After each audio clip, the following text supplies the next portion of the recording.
Well, another event sure to get plenty of attention is a public hearing later this month on the Palmetto Pipeline. Now, a Houston company wants to build a 360-mile pipeline from South Carolina to Jacksonville, Florida. 210 miles of that, more than 50% of that pipeline, would go through Georgia. Some environmental groups are already speaking out, and now so is Colonial Oil.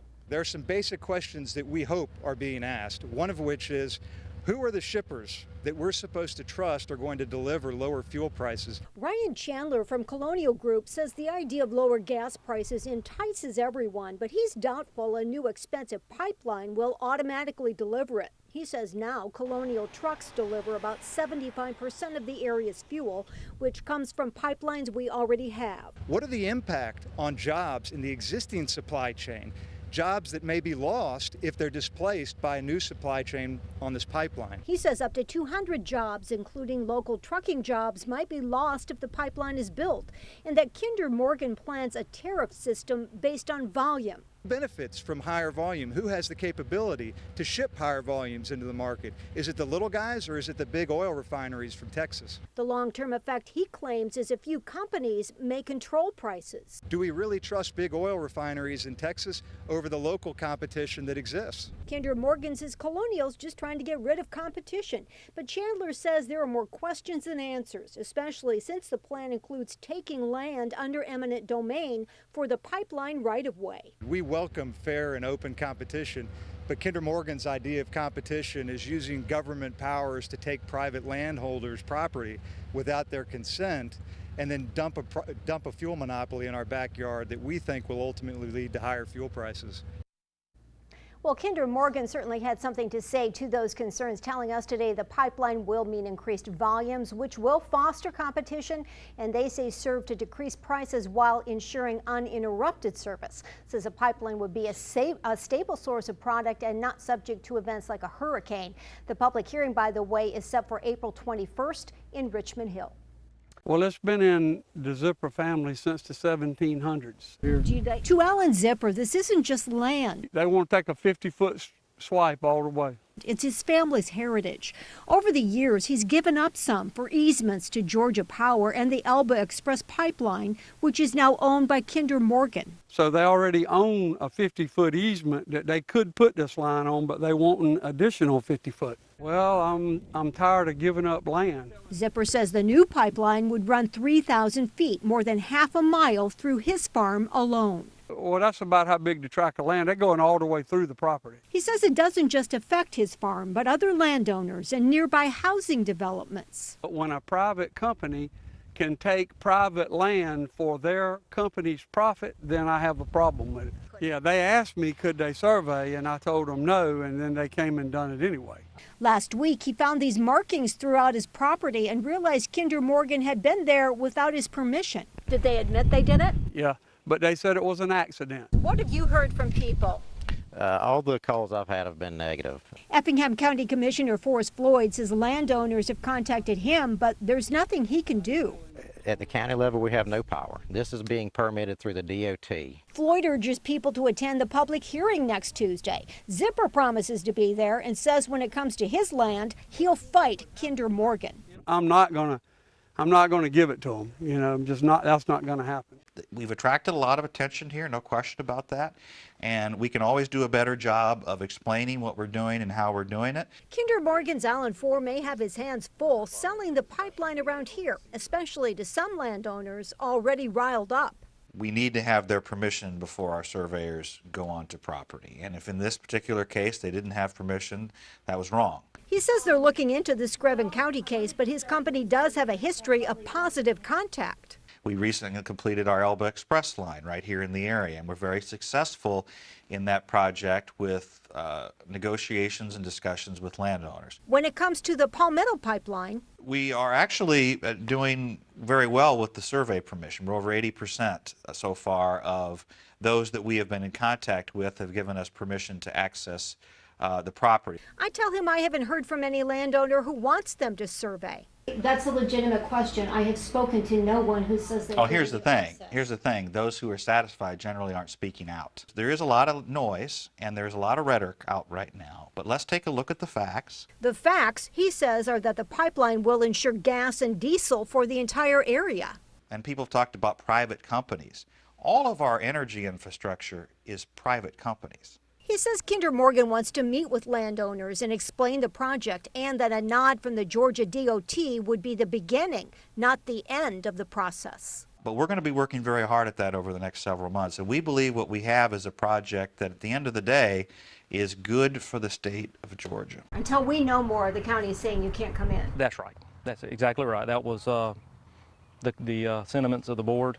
Commissioner Phil Kiefer says in terms of the pipeline and an exact route, leaders feel almost as much in the dark as citizens, which is why the board said no to surveys. You know, as a board, I feel like we decided that we just didn't have enough information to move forward with allowing them to do that. Kinder Morgan asked to survey 3 county properties, including this one off Ebenezer Road, where a Rincon fire station is located. I'm not sure what data they were wanting to collect, but basically surveying data, whether it be elevations, grades. But Kiefer says commissioners want to know more about the project, including how many local landowners would really be affected. Yeah, they asked me could they survey, and I told them no, and then they came and done it anyway. Last week, Alan Zipper told me Kinder Morgan had surveyed his land without permission. So many have concerns, as evidenced by Tuesday night's turnout, especially on the issue that land could be taken through eminent domain. Us landowners do not have anybody looking out for us. We have placed faith in the government to protect our rights. As elected officials, we're on the front lines with the citizens. Kiefer says commissioners are just trying to do the right thing, not necessarily impede progress. If it is progress, and that is the question. And even if it is progress, we can't let our citizens be trampled. And clearly, if we have a situation where 8,000 barrels have spilled out, that's not a spill they caught immediately. The Savannah Riverkeeper says the company has applauded its own safety record, but it's one she says is now in doubt. One of the things that we have heard repeatedly from Kinder Morgan is that they have a stellar safety record and that they have very advanced mechanisms on their pipelines that indicate as soon as there is a spill, you would want to take them at least some at face value of what they're actually telling us, and we're finding out today that it's just absolutely not true. Since December, the South Carolina Department of Environmental Health and Control has been overseeing the cleanup, saying the leak came from a 27-inch pipeline. To date, nearly 177,000 gallons of fuel and 3,000 tons of soil have been removed. There was initial concern about damage to creek water, and right now there are 71 groundwater monitoring wells. You also have to think about the landowners that are now affected by this property. It essentially takes that property and makes it unusable for the near future. Well, it's been in the Zipper family since the 1700s. Locally, landowners are concerned about possible environmental damage from the proposed new Palmetto Pipeline, which would run through 12 counties in Georgia. I don't see where the evidence of them running a safe pipeline is, so I hope that people do take heed very carefully. Stop the Palmetto Pipeline. Television ads are often reserved for political campaigns, but make no mistake, Push Back the Pipeline is a campaign. There's a lot of different groups coming together for a common purpose, which is exactly what grassroots should be. Ogeechee Riverkeeper Emily Markenstein is often a lone voice at a public hearing, but says the pipeline issue and the turnout at the first public hearing is evidence that this is a topic many, even with differing opinions, can agree on. I'm hoping that Georgia DOT will take notice and listen and what people are saying and how many people have signed a petition opposing this proposed pipeline. About 760 people have signed the petition, many making comments that the pipeline isn't needed in their backyard. When you think about the pipeline, it would be up this way, coming down the Savannah River, but then ultimately it's going to cross somewhat like this. Markenstein remains concerned the pipeline route at some points would go under the Savannah and Ogeechee rivers, so she has environmental concerns. Us landowners do not have anybody looking out for us. Others have land rights issues, and Colonial Oil, frankly, has worries about business. But in this campaign against the Palmetto Pipeline, apparently everyone is welcome. I'm very glad that people are becoming aware of the issue and that they are concerned and that they are speaking out for what they think is right. Are you still pursuing the pipeline through Georgia and South Carolina? Yes. Alan Ford from Kinder Morgan says it doesn't matter if two states may put up roadblocks. We believe the project at its core is a good project. He says they continue to move forward with the 360-mile pipeline project that would cross 3 states. And to help people understand the importance of the project from a supply issue, an energy security issue, and an economic development issue. But just as dozens of landowners in this area objected to Kinder Morgan being able to take property for the pipeline route, South Carolina landowners are doing the same.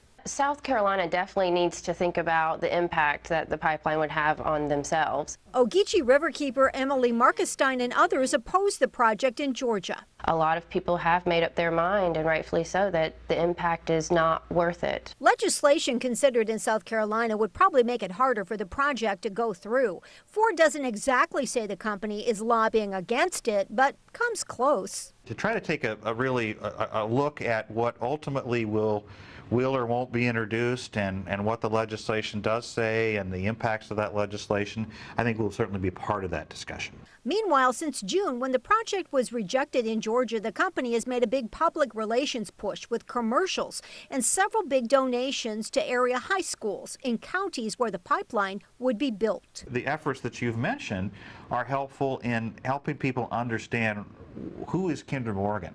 Money, wherever it goes, is not going to make the issue go away.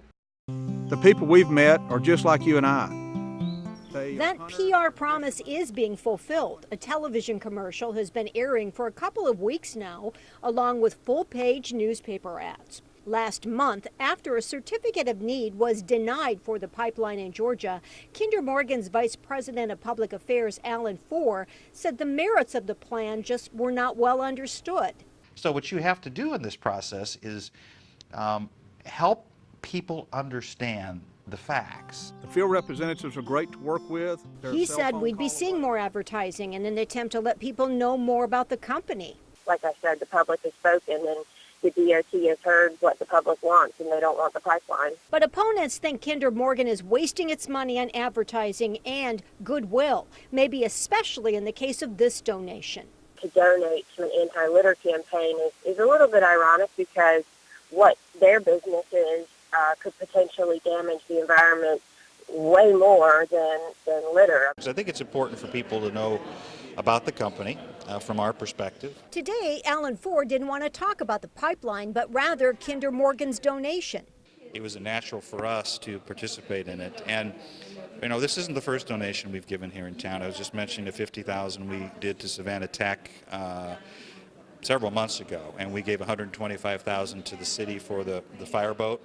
He says Kinder Morgan has given to many causes over the years, but he did acknowledge the commercials are something new and says they are part of a larger PR effort. Others can define you, so we need to be defining ourselves. It is all about whether or not Kinder Morgan, a private company, should be allowed to take a private landowner's land. Savannah Riverkeeper Tanya Badatanaba says the issue of eminent domain was front and center in Friday's showdown in court between Kinder Morgan, the state of Georgia, and opponents who joined in. So the environmental groups, the landowners, and other company interests would actually stand on the side of the state and give more reasoning why this permit should be, or permit denial should be upheld. At issue, a 360-mile pipeline from South Carolina to Jacksonville, the majority of which would run through Georgia. We believe the project at its core is a good project. It provides additional refined products to a region that needs it. Alan Ford from Kinder Morgan telling us a few weeks ago the company is still pushing its plan, believing the project is in the best interests of Georgia consumers. It is commercially supported. But the Riverkeeper points to the unpopularity of the project, saying it's forced a big PR push from Kinder Morgan. Well, I think they're certainly trying to buy goodwill. In recent months, there have been television commercials showing a supportive landowner, and the company has made several large donations to the city of Savannah, as well as several area high schools. They've spent a lot of money on PR. However, I've not really seen that translate into buying people off to say, yes, we love Kinder Morgan now. Still, the company remains committed. We're going to continue that commitment and to help people understand the importance of the project from a supply issue, an energy security issue, and an economic development issue. We have, at this point, over 80% of the landowners we have talked to have allowed us survey permission. They've started paying people for surveys. They didn't do that before. Started paying handsomely for those. So they're really trying to use that power of money to gain influence in Georgia.